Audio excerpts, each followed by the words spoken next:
Hello,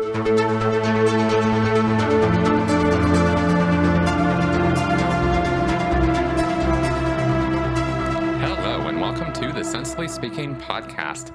This is Chris Shelton, and I am the critical thinker at large. Hey, everybody.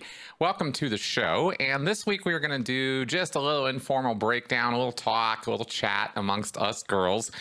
I thought, I thought I owed you guys this podcast because I have now completed my master's program. I'm waiting for my grade, of course, on my thesis. I've turned in my final report, you could say, which was pretty long. It was a big paper with original research on the Church of Scientology and L. Ron Hubbard and coercive control.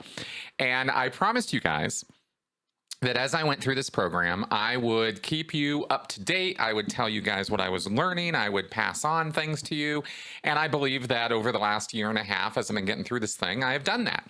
But I thought now that it's all kind of over and I've finished the work, I would go over what the program entailed. What did I learn? What was all of this about? What have I been spending all this time doing instead of making, these videos that I've been promising you guys forever. I put all that stuff on hold and I put a bunch of other stuff on hold and I did this program and I just kind of nosed down and did it. And, now that I got all the way through the thing, you can look back on all this blood, sweat, and tears and sacrifice and all the other stuff you did, and you go, oh, it was all so worth it. But of course, at the time, you're just like, holy cow. Couldn't believe how, anybody out there, of course, who's gone to university or has done post-grad work, you know what I'm talking about, right? It's hard.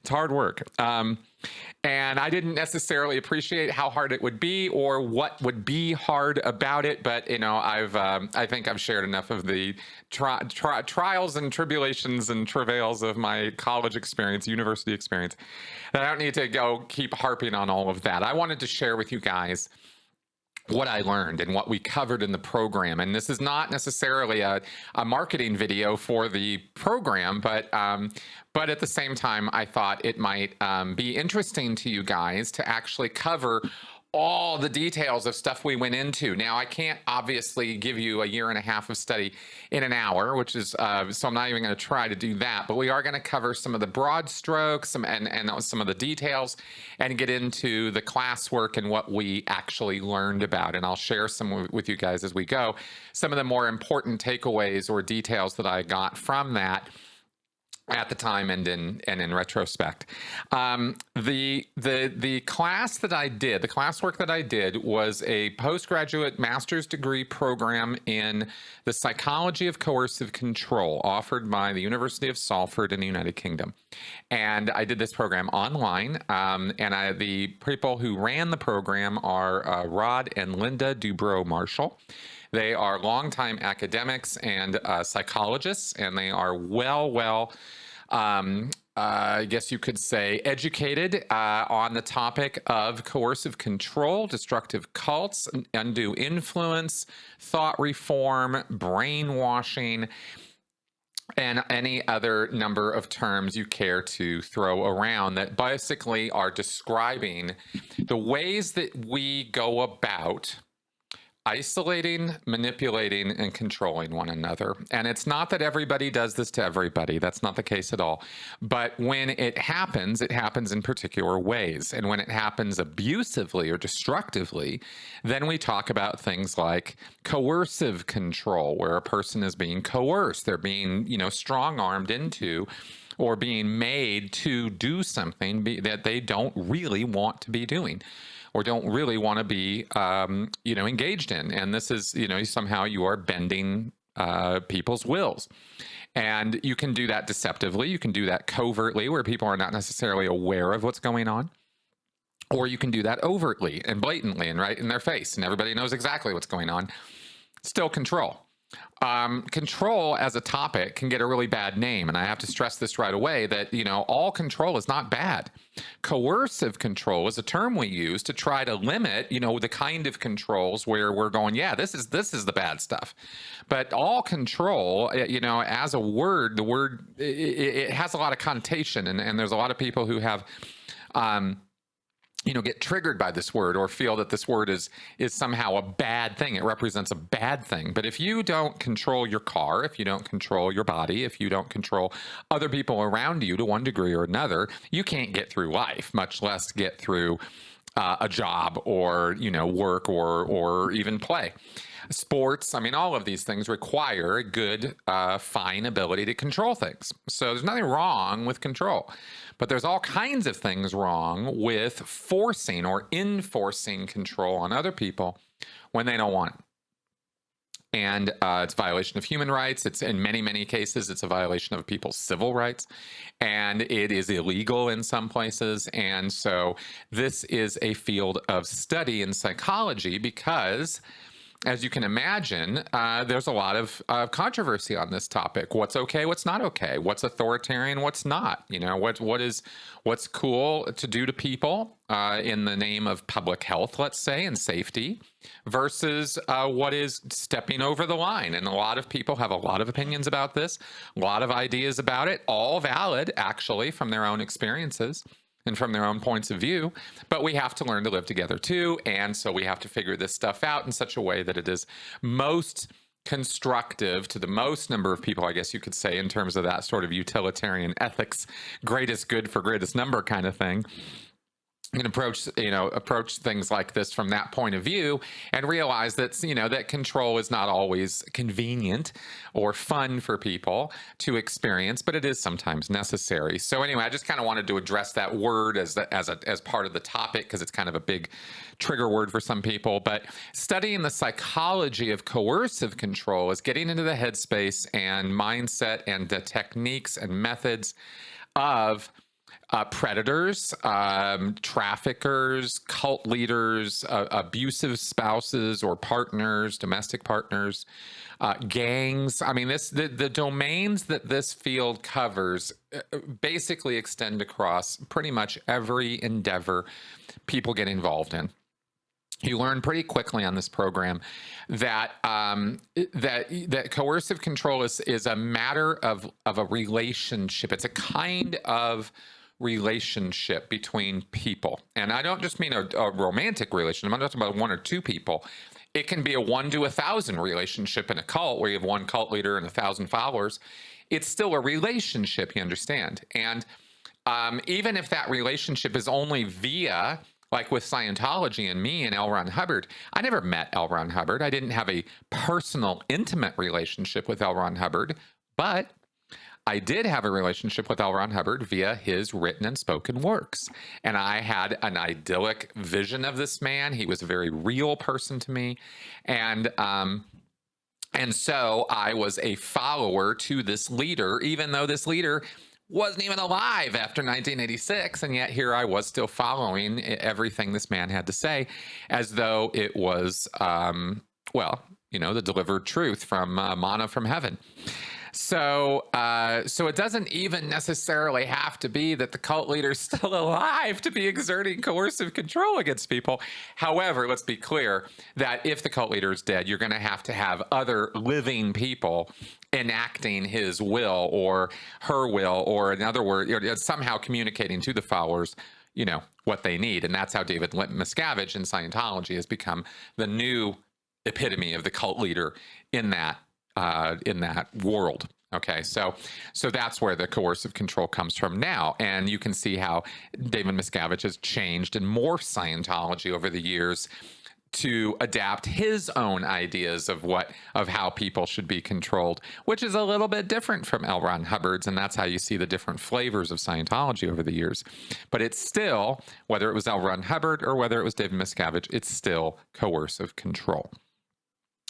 And as I mentioned, we covered the fact that one of the first things we were learning about this, the class was broken down into 3 semesters. It was trimesters. So the first semester, and doing the full-time program the way that I did, there were 2 classes per term. So in the first 2 terms. So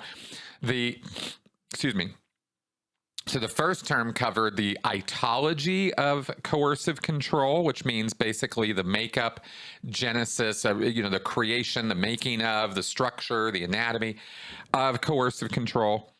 and social influences of coercive control, you know, the psychology, the basic fundamentals. What are we talking about?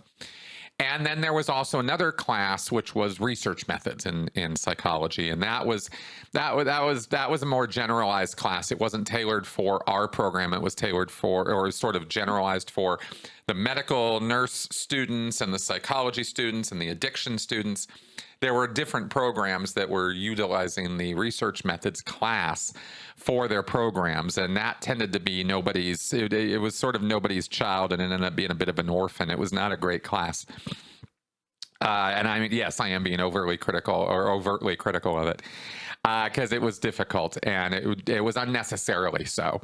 But the itology class, on the other hand, the itology of coercive control, that was awesome. That was great. Now we're going to go over some of. I've got here the listings of all the lectures and everything we went over, and I thought I'd walk through some of this just to kind of give you guys a flavor of what we studied and what I learned about. So.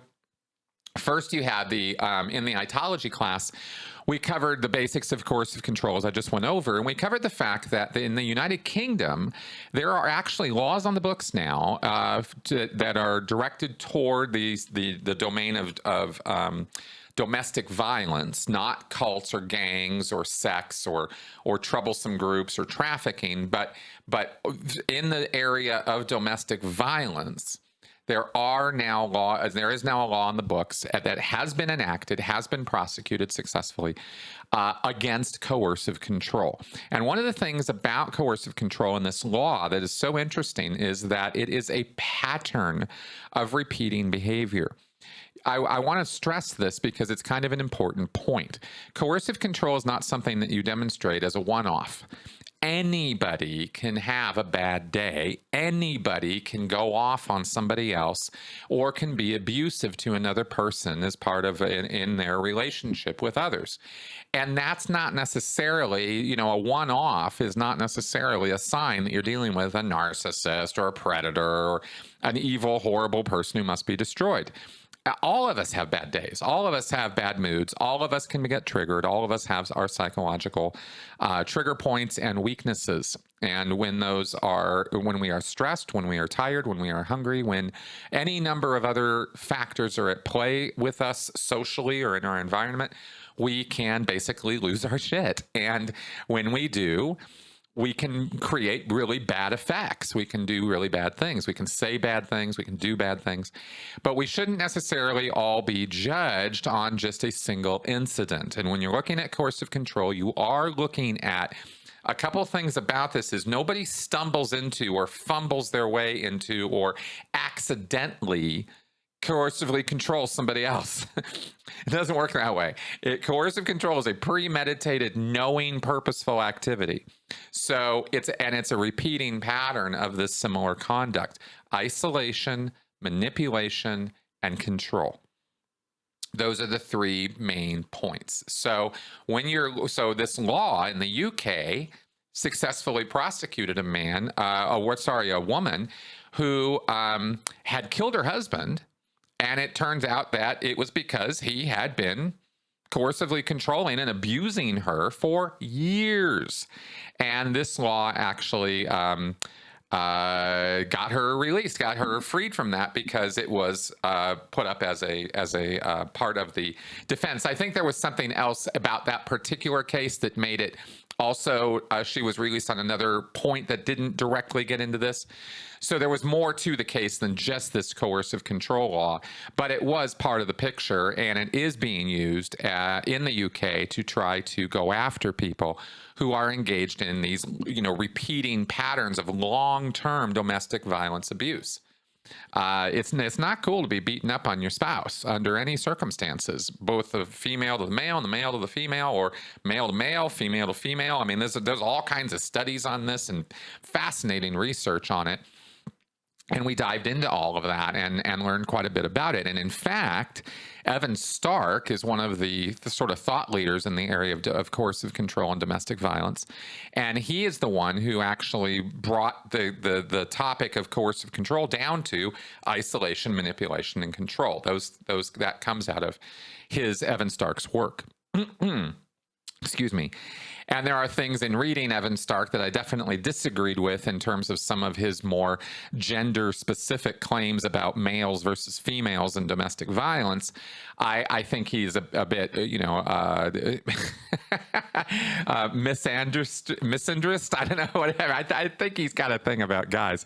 But, we find actually in the domestic violence world that the weight of the studies and the research and the work tends to be female centric and tends to downplay or even outright ignore male incidents of domestic violence against males, and that is a problem. That's something that needs to be resolved.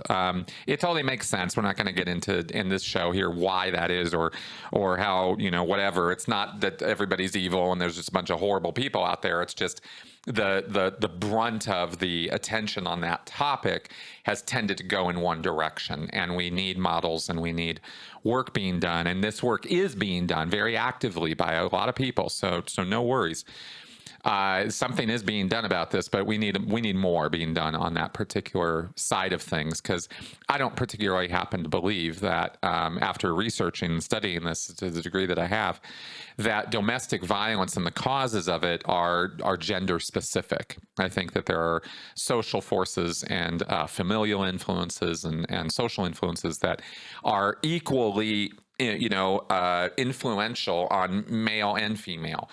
And I think that has a lot to do with the domestic violence problems that we see. And the modeling that's done on this is great stuff. It's not like it's all just flawed, but since this is something we're talking about, I thought I'd bring up that little criticism I had. But overall, there is much more positive work being done in that sphere than there is negative work. It's just a matter of fine-tuning things so that everybody's getting the treatment they need. That's really, at the end of the day, all we're really asking for is, hey, when guys get raped, when guys get assaulted, when guys have issues with domestic violence, they should be heard too. It's really not a big ask, but for some people it is. So anyway, so that's kind of part of what we covered there. But it was so interesting to read about and see how the laws could be enacted and how complicated it was, which really helped inform my thinking about how to go after cults. Because it's not as easy as you might think. It's not. I mean, you go sit down and try to formulate a written description of what would be a universally true thing about coercive control or about destructive cults, and how you can recognize them, how you can measure them, how you can prosecute them for wrongdoing. I mean, how do you go about doing this? It's a little hard once you actually start breaking it down, because you don't want to interfere with people's ability to or right to believe what they want. So you can't base it on belief, or you can't thought police people. So how do you do this, and how do you regulate it? These are important questions and questions that we considered as part of our study on this. The other thing that was really interesting that we studied also, and I'm barely into the first couple lectures of the class, I'll have to speed this up, but one of the other things that we looked at were power dynamics, and this was really interesting because this is closely related with critical theory, and which ties into criticisms I've made about critical race theory and critical gender theory, and that's not again the point of this show, but it was interesting to dive into this. And the reason I'm saying it was so interesting is because while I've had my issues with critical theory as a philosophy, as a philosophical sort of approach to knowledge and epistemology and power dynamics specifically, it was really interesting to see that there is a new model of mental health, I guess you could say, and it's called the power threat meaning framework. And it rejects the DSM-4, the Diagnostic and Statistical Manual, from which is the brainchild of psychology and psychiatry. And it rejects all that. It rejects the medical model of labeling and diagnosing mental conditions as though they are a disease, or using that medical pathological model. And instead, they analyze relationship issues or personal problems a person might have. And we're not talking about genetic or biological nervous nerve damage kind of problems. We're talking about psychological issues here. But where you have power disparities, you can have some very, very interesting interpretations of reality. When a person is suffering from a lack of power in a relationship, when another person is dominating them or over controlling them or oppressing them through power differentials, then you can get a person starts manifesting threats like, oh my God, this is threatening to me. And what meaning do they derive from those threats, and how can we address that? I'm grossly oversimplifying this concept, but this is basically power threat meaning framework. And this has been formally adopted by the British Psychological Society. It's not in America, it's the APA. In the UK, it's the BPS. British Psychological Society, I believe. And it's formally adopted this power threat meaning framework as a way of dealing with or working with people who have mental issues and or psychological issues. And so this is brand new stuff. And we watched some lectures on this. We read about it, wrote about it, did some research with it. And it really got me thinking and changing my mind about certain aspects of critical theory and about the power differentials and how that can throw things, really throw some monkeys into some wrenches, so to speak. And because it also made me think about, how you could also draw up frameworks similar to a power threat meaning framework. You could also draw up similar frameworks centered around the topics of responsibility or control as the basis for your framework rather than power. So, just different ideas that occurred to me as we were going, but I just, it really kind of broadened the view of mental health as an entire topic.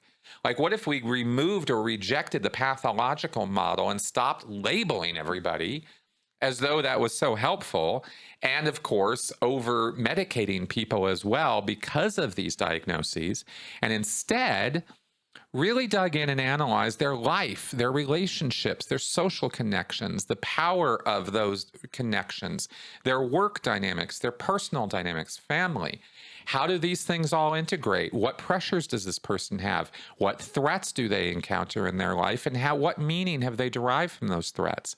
And how does that work on their relationships and on their own mental health? This has a lot to do. I mean, your relationships and how you get along with other people has everything to do with your own personal mental health. So, so this is quite interesting as an approach. So we covered some of that, and that has obvious tie-ins with destructive cults or with coercive control because of the power differentials that are inherent in the coercive control relationship. So that was interesting. Very, very interesting stuff. We studied an awful lot in that first class about the structure and nature of destructive cults. And fortunately, I had come to the program with a lot of that knowledge already under my belt. Thankfully so, because I didn't have to learn all of that on top of all the other crap I was trying to learn from the research methods class. Statistics, especially, that was hard, because I had not had any prior experience with statistics. Although I did learn over time that I sort of disabused myself of the wrong notion that because I hadn't done the 4-year bachelor's program before I did this master's program, I thought I was coming in with a little bit of a disadvantage because I hadn't done that prior study. But the people who did come into this program, who had already had bachelors, had the same problems I did. So I learned quickly that wasn't the issue. So that was kind of fun. Okay, we also covered, in terms of the etiology of coercive control, we got into domestic violence against children and elder abuse. These are two specific categories of domestic violence that are... so disturbing. Ooh, we got in some pretty real... This class was disturbing at some points. And I want to bring this up and mention this because I had to deal with or really confront and face some real inner and external demons in learning about some of this. And I'm specifically talking about elder abuse, child abuse, and racism, and modern slavery and trafficking. Because this is all part of the coercive control picture. It's not just about L. Ron Hubbard and cults or David Koresh and Waco. It's about coercive control around the world and how it manifests in all these different areas. And so, this was the class where I learned about the Turner Diaries. The Turner Diaries were a serialized set of stories written by probably one of the most racist people I've ever heard of. I won't even get into any of that, except to say it was a real wake-up call for me to be confronted with written work of such putrid hatred, just unthinking, unreasonable, completely pure evil. And that was a real pill for me to swallow, because I'd been, as part of, again, just to, these things are going to change you. You learn about things this important, this deep, this, and it changes you. Because you realize that, you can project your version of reality off on other people. We all do. And you do that all the time. You do that all day, right? Because that's how you empathize with people, is you got to kind of imagine how they see things. But you can't really get how they see things. You can only imagine how you think they see things. So I had tended to be pretty optimistic and kind of Pollyannish even in some ways when it came to dealing with just how evil, just how bad, how unreasoned that evil can be. And this class really was a bit of an ice water dip in going farther down that rabbit hole than I had gone before, confronting not just things like the Turner Diaries or the racial hatred that created the Civil War and created all the problems in America since then, but also just, well, the trafficking, right, and getting into the slavery issue and how that works these days, and how and dealing and then looking at that information and thinking about my own experiences and realizing I was a victim of trafficking, of labor trafficking. Not there's sex trafficking and labor trafficking and mixing those two things. I was not involved in sex trafficking, but as a person who was transported both in and out of across state lines, and the reasons for my, for the work and all of that while I was on the RPF and in the Sea Org, there was labor trafficking going on there, and that's not good. So kind of digging into the depths of just how down the rabbit hole that kind of stuff can go, I guess, it's like what I was saying there is it changes you, and it really made me have to confront the fact that there are forces at play in the world, I guess you could say, in other people's minds, in other people's worlds, that are not anything I'll ever be able to, their headspaces I'll never be able to get in. And I've always prided myself on trying to be able to really get into other people's, worldviews or headspaces and try to understand things from their perspective. But you realize there's some perspectives you just can't and really don't want to try to understand too deeply, because it's just evil. And that is used way too much, I know, to just brush people off, to I disagree with it, so it's evil. This is a little more than that, and I hope I'm getting that across. That I'm not talking about civil discourse is possible, but we're just not going to because I can't stand it. There is no civil discourse possible with these people with this depth and magnitude of hatred. So that was a little bit of an eye opener, as you can see. That was definitely an eye opener for me, and I had some moments there that were truly life changing. That were really very, very introspective moments that I think were very necessary for me to have. We also were given a lecture by a person who had been involved in, and this blew me away.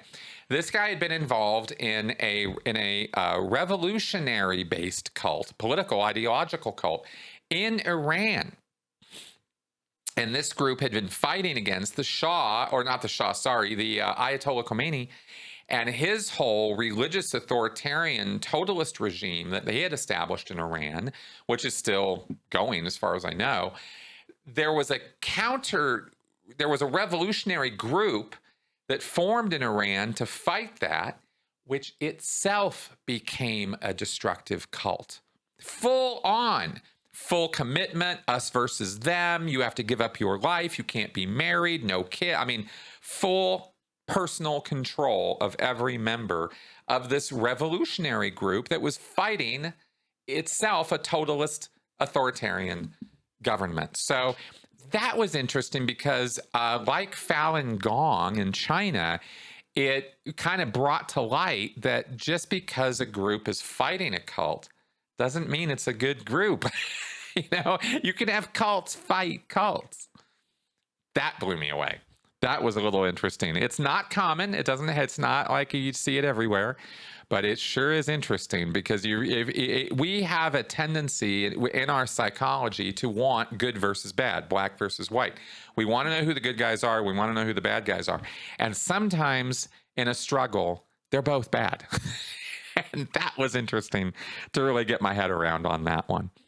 Okay, we also, of course, covered radicalization and terrorism because that is the ultimate rabbit hole of cultic thinking is getting radicalized both online and in person. And we studied some cases of that and how that works and how the manipulation can occur in a social media domain. And believe me, it can. And it does. And we've done many shows about QAnon and online cults and the modeling that's being done and worked on to try to understand how that works, because it is a thing. And it's not, again, a thing where, every single group you disagree with is a cult just because you disagree with them. I'm talking here about the techniques and methods of thought reform. I'm not talking about the belief set. So, when we look at how online radicalization occurs, we're looking at, well, how do they get people into that situation?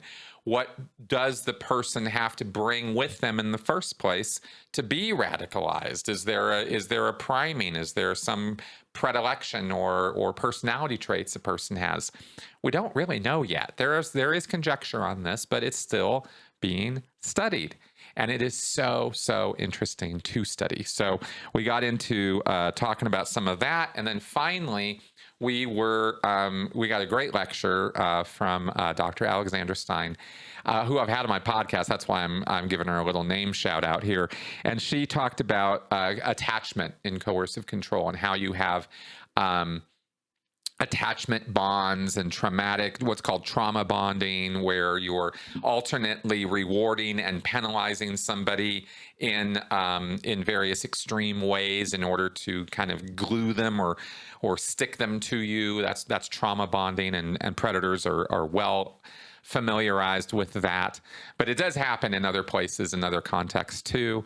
So anyway, her work on that's pretty groundbreaking stuff, and she relates a lot of that also to PTSD and complex PTSD, and there's very interesting stuff there that we got into in the nature of why does the relationship, that coercive control relationship, happen?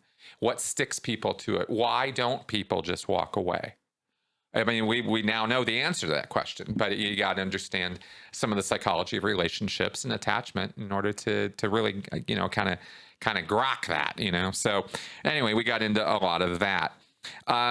As far as I think I've complained enough about the research methods class. I'm not going to harp on that too much more. But then we did the next class that we'll cover real fast here, is the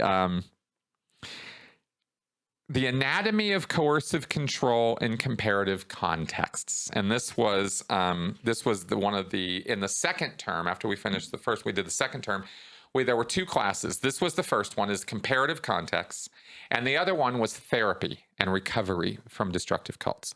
So in the comparative context class first, I had a lot of fun with this one because we studied lots of different situations or contexts or conditions in which coercive control is manifested. For example, love and sex addiction. We talked about coercive control there.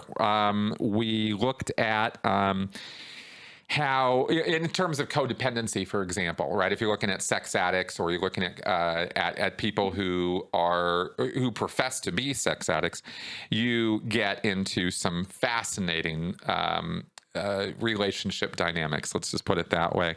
We also looked at social media and social media grooming, not just radicalization from terrorist cells, but also domestic predators, right? People who groom children online. That's another form of coercive control, right? And so we had to dive into the anatomy of that.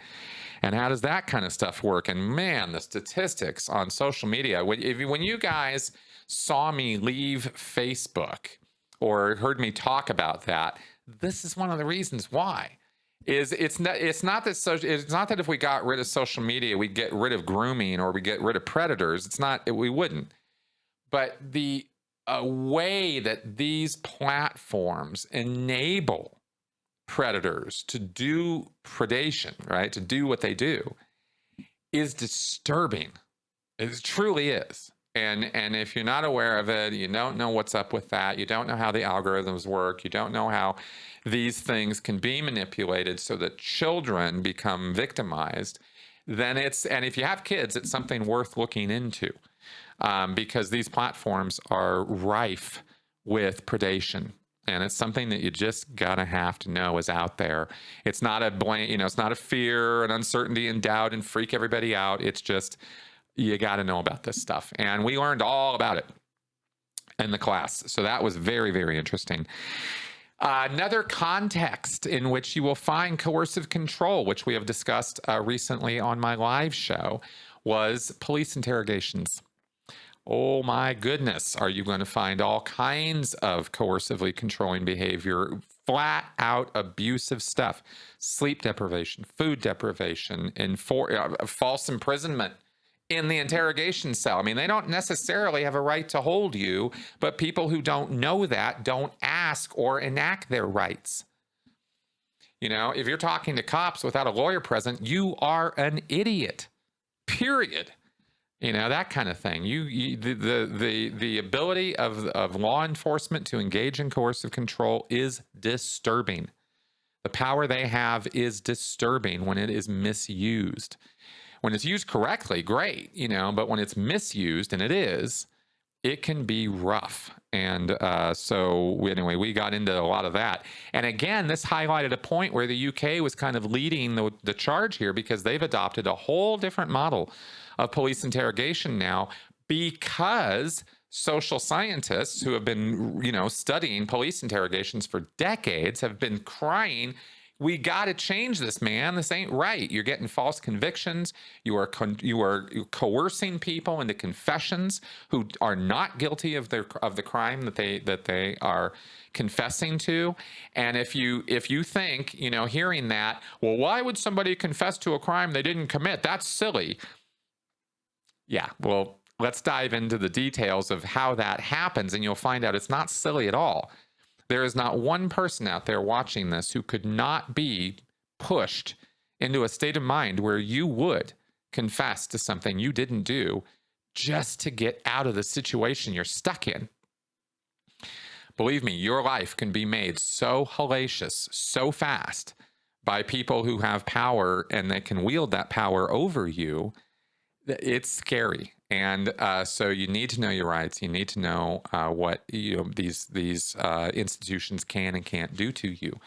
And that was a real eye opener, as you can see. I really, another ice water dip for me into the reality of just how precarious our circumstances can be sometimes, and how the rights that we have really are our only shield against some forms of coercive control. So knowing your rights and practicing your rights is important. This is why I'm always going on and on about the value and importance of human rights. So, okay, then we also, of course, got into oh God, probably the single most disturbing lecture that we had. And on top of everything I've already told you guys about with the trafficking and slavery and racism and all that crap, female genital mutilation. That was a tough lecture, man. Religiously motivated, culturally motivated. If you think it's all religion, it's not. There's a lot of culture going on there. This is mostly a problem in certain African nations, but we see this being exported through the immigration of Muslims and other, cultures going into Western cultures, and sort of, in the middle of the acclimation process, we see real issues, real serious problems with honor killings and with female genital mutilation, because these are cultural practices that are being brought into Western societies that do not in any way, shape, or form agree that these are okay practices, but in Eastern cultures they are. And so you have this practice, these coercive control practices and physically mutilating practices. And it's really gross. It's really pretty gross stuff. Again, gross and glaring violations of people's civil and human rights. And in countries that don't recognize those human rights, we have cultural clashes and issues. And this is really, really, really a big problem, because people are being harmed and hurt, even when the culture demands it and says it's okay. Is it? How do you think about that? How do you look at that? Right? These are tough questions if you really get into the details on it. And we did. So that was probably the toughest part. As I mentioned, we covered gangs, we covered violent extremism, and grooming and sexual exploitation across a number of different contexts, both religious and non-religious. There's lots and lots of examples through space and time of a lot of that. Now, in terms of the approaches to recovery, this was sort of the antidote to all the awful of the comparative context class. We also then got a really great survey of lots and lots of different therapy models and modes of treatment, and how you might go about addressing the recovery from a coercively controlling, abusive situation, both domestically, cult-wise, gang-wise, trafficking, etc.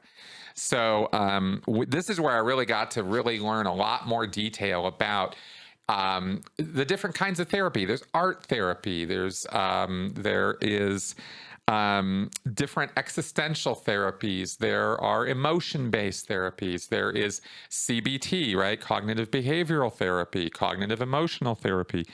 There is trauma-focused behavioral therapy, cognitive behavioral therapy. There's a lot of different things going on, different ways of approaching how to help people recover from or get over the trauma of their experiences. And it was so interesting and so difficult, as I think I'd done podcasts about mid-year when we were in the middle of this stuff. I think I did some podcasts talking about breaking out of that Scientology mindset that there is only one right way to do a thing. And if it's not that way, it's wrong, and you learn in this that approaches to recovery and working with people who've come out of situations is very context specific. It's very individual to the person you're talking to and dealing with them. And so different approaches are almost mandated right now, because you're not sure what's going to work with this person based on their skill set, knowledge set, belief set, and experiences. And all of these things are very, very important factors when you're going to try to heal somebody of their trauma. So learning lots of different approaches, learning about programs that exist and people who are dedicatedly full-time working with cult survivors or domestic abuse survivors, what they do, how they do it, how they approach it, what's it done? How do you know when are you done with recovery? When are you done with your healing? When do you know the trauma is all gone? Is the trauma ever all gone? Important questions. Again, stuff we covered.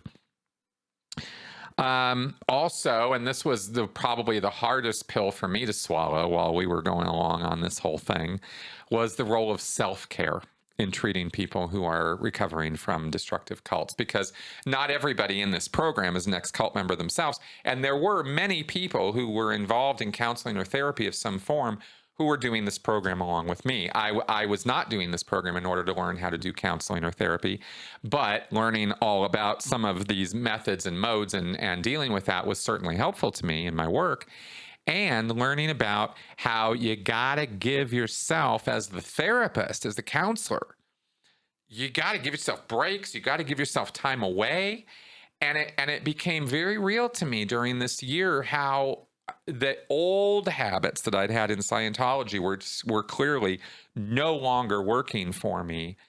And yet I was still habituated to take on too much. To just, pile it on. I can take it. I can deal with it. I don't care. It doesn't matter, but it did, and it does. And there is only so much bad news you can take. There is only so much trauma you can read about before you need to go out and look at some daisies, before you got to go out and get into damn ice cream and watch a cartoon. You've got to give yourself that space. And I was really, really, really bad at that. And one thing that I really got out of this class in a very significant way was the importance of giving myself a break and realizing that burning myself out, either getting through this program or doing the work that I do, wasn't going to help me or anybody else. It wasn't doing anybody of any favors to martyr myself for some, whatever. That's a very silly way to approach things, and I kind of had to twig on that myself. Also, as part of this, we learned about deprogramming and what that all was about, and what was bad, what was right, what was wrong about all of that. The history of cults and cult interventions, and how all that stuff worked. Basically, we covered that in detail, both so we would learn what not to do when dealing with people, but also how to approach them, and what attitude, how should you do interviews with people, how should you talk to them in the interviews, how do you do non-judgmental, non-evaluative kind of work with people when they are saying things to you that you absolutely have some judgments about and want to say something about. You got to kind of control yourself, all of that. So anyway, we covered all of that in some pretty interesting detail. So, having kind of walked through the program, I am not really at this point totally aware of how different I might be from how I was a year and a half ago, because the changes were gradual and they were over a long period of time. And so sometimes you don't really totally fully appreciate what you've been through and what you've done. But I can say a few things that I am sure of, that I now feel very, very confident about, or very, very, sure of, confident, that I don't know that I was so sure about before. And here are those things. One, I've gotten over the imposter syndrome of this program. It was really deep most of the year. I was absolutely positive getting through this thing that I was a total fake. I had no idea what I was doing, no idea what I was talking about. Because you realize, in covering the depth of all this stuff, how much knowledge there is to know, how wide, how embracive, how deep this topic goes. And then you realize, oh, right, I'm going to spend probably the good part of the rest of my life, my professional life, continuing to learn and continuing to push and grow this field. And so you kind of realize how much more work there is and how much we don't know right now. It's all this stuff we know, but look at all the stuff we don't yet know, and how do we figure it out? And that's really fun. That's really cool. And it was, but it's humbling. It's very, very humbling. And so the imposter syndrome of kind of feeling like I was faking it the whole time definitely passed when you get it under your belt, that you start integrating all this information and do what you do in the third term of this program, which was doing the master's thesis. And that was, it was either going to be a systemic review, which is a full search and review of all the literature, all the, in academia on a particular topic or subject, and really going over it in detail and researching based on that. Or you get to do original research of your own, which is what I did. And you figure out what kind of research you're going to do. You can do survey, you can do anything you want, really. And in my case, I did an analysis of L. Ron Hubbard's spoken words. And I showed in my thesis how he created a framework of coercive control in the environment of Scientology, specifically with security checking is what I covered. But the work that I did covers auditing in general in many, many ways. And a lot more work could be done, and I'm sure will be done along that line. And it was in putting all of that together that the imposter syndrome kind of goes away, because you start realizing that you do know a lot, and you have covered a lot, and you do have good things to say. And when you do research like I did, and you come up with results that are, you go, oh my God, this isn't just my opinion. I can prove this. This is something I can show anybody. It's like a legal argument here, bop, bop, bop, bop, and here's the results. And I can, and you look at it, and go ahead and tell me, that I, this is provable. This is defensible, in other words, right? And that was a real key moment for me, because I'd been under the impression, after years and years of Scientology indoctrination and all the other stuff, that psychology was just this wishy-washy field, and social sciences were just this wishy-washy field, and nobody really had any facts, and there's no real numbers here, and it's all just a bunch of opinions versus opinions. And believe me, there's a ton of opinions and a lot of subjectivity in psychology, kind of by its nature. What are we dealing with? We're dealing with subjective stuff. But you can quantify it, you can research it, and you can come up with defensible conclusions that are based on your research that says something important about psychology, and in my case, says something about coercive control.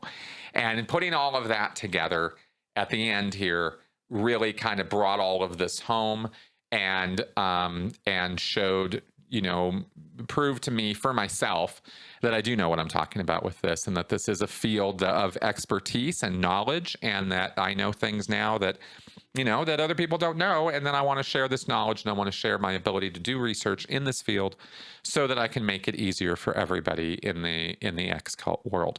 That's my goal and my target with this whole thing. And I hope that I am able to move the ball forward as time rolls out here, so that I'm not only getting this video work done for you guys on my channel with my podcast or other work, but that I'm actually doing other things in the big wide world other than video work to push the, move the ball down the road on how we understand and deal with coercive control in destructive cults. That's definitely my mainline focus.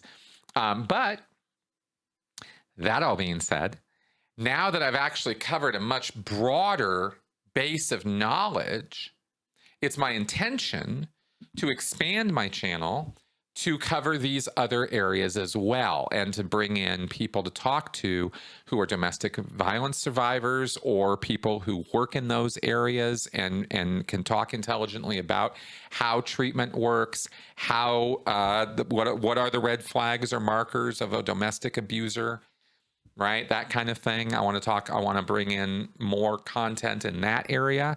And I also want to bring in more content in the area of trafficking.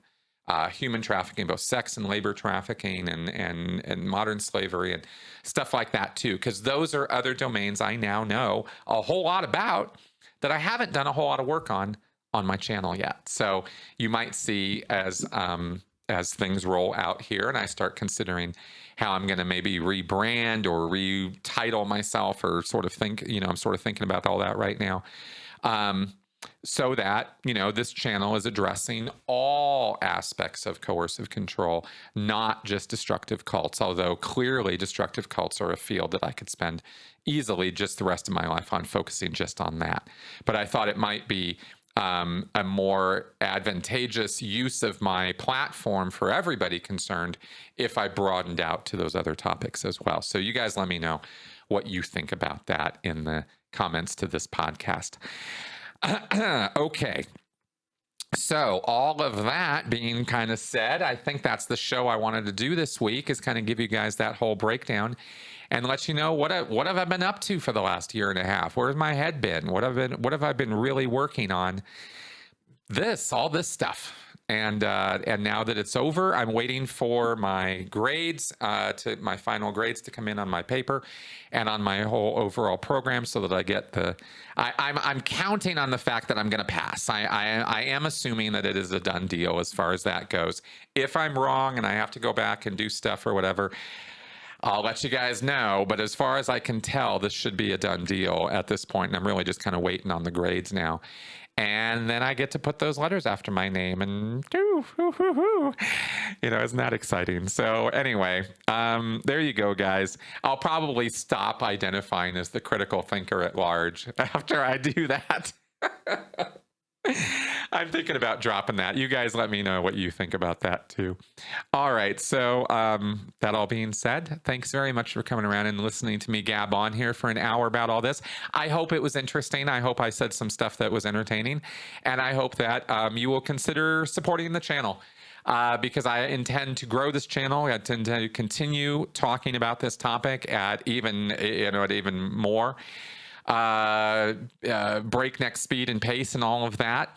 And you will be happy to know that I have already begun my literature review on the subject of emotions, because that is the next big Scientology video coming, is the Scientology tone scale video. I've dusted off the work I did on it before. I have gone into the literature, which I still have access to, and I have been pulling actual research and papers from real scientists on the subject of emotion, from sociology, psychology, and neuroscience. All of them have different takes on the subject of emotion, and it should be pretty interesting stuff. So that is now happening. I am wasting no time getting going on fulfilling these old promises I have to you guys. So it's going to take me what it's going to take me to get it done, but I am on it now. So that all being said, I will talk to you guys next week. Bye-bye.